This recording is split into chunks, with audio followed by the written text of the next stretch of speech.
Olá! Você já deve ter ouvido falar em Alexandre Dumas, autor de Os Três Mosqueteiros. Mas o que talvez você não saiba é que ele também escreveu alguma coisa para crianças. E é justamente isso que eu trago hoje, uma sugestão infanto-juvenil, Pedro e a Gansa Mágica, numa primorosa edição da editora Pio.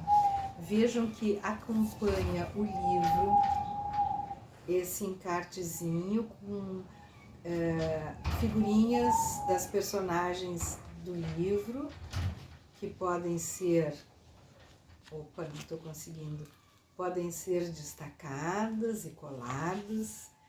Temos um belíssimo marca-páginas e temos ilustrações muito bonitas de página inteira,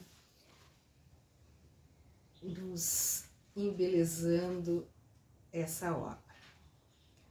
No final da obra ainda temos um ganho, que é um texto de Heloísa Pietro, intitulado Alexandre Dumas, o incansável contador de histórias. Na orelha do livro nós lemos o seguinte: a Gansa, depois de um momento de silêncio e constatando que ele começava a roncar, chamou-o.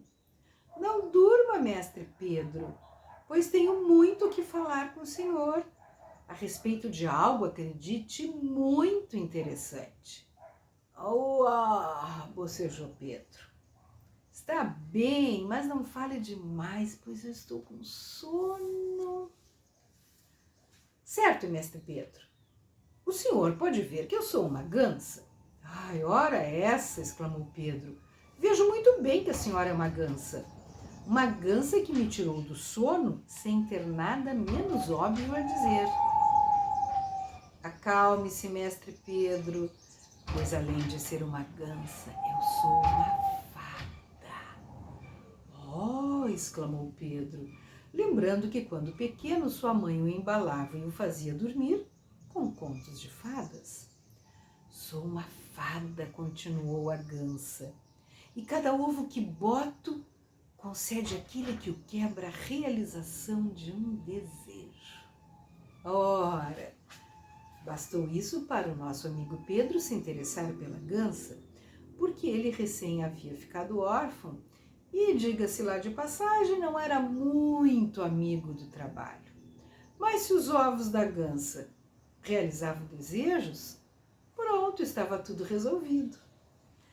No entanto, de acordo com esse texto final da Heloísa Pietro, o herói tem muitos desejos diferentes e toda vez que um deles é realizado, ele percebe que não era realmente o que queria.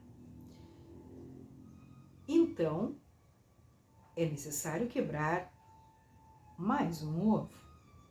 Acontece que não havia um número infinito de ovos.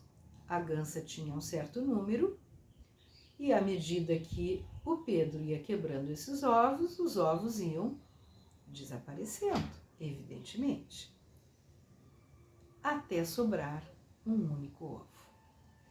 E como ela nos diz aqui, cada vez que ele quebrava um ovo e pedia alguma coisa, e esse pedido era realizado, ele se dava conta de que não era bem aquilo que ele queria. Segue Heloísa nos dizendo que cada um dos pedidos tem a ver com a busca da identidade. Quem seria o verdadeiro Pedro? Um rei muito rico? Uma ave livre para voar? Um personagem de livro famoso? E o que fazer? Ou melhor, o que pedir agora que resta um ovo só? É uma história muito interessante, que eu acredito que vai agradar aos jovens leitores, uma faixa etária assim perto dos 10 anos, pela história em si, né? Pelos pedidos, pelo que acontece quando ele pede, mas muito também pela reflexão que é capaz de suscitar sobre como é que nós devemos nos ver perante a vida, como é que nós devemos nos portar perante ela. Então a sugestão de hoje é uma sugestão de livro infanto-juvenil, do autor Alexandre Dumas, Pedro e a Gansa Mágica, numa primorosa edição da editora Pio. Boa leitura!